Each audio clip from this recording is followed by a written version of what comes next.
Ito ang Radyo Kapinoy Balita. Balitang katotohanan. Handog sa mga mamayan.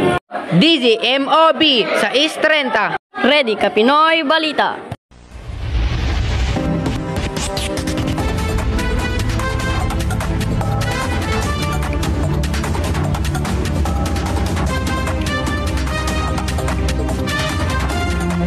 Magandang umaga, Pilipinas. Narito ang mga nagbabagang balita sa oras na ito.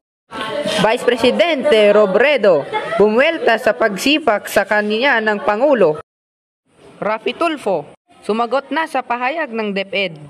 Miss Universe 2019. Gazini Ganados. Handa lang sumabak sa competition.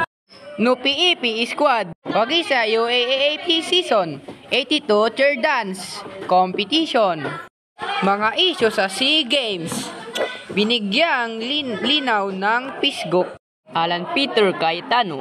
Bigay na ng pahayag ukol sa kontrobersya sa SEA Games. Higanting Christmas tree, makukulay na pailaw, tanyag sa Taal, Batangas.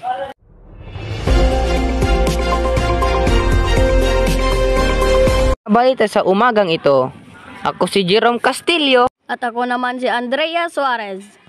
Ito ang DZMOB sa East 30. Dito na kami nagwawakas, Radyong Kapinoy Balita.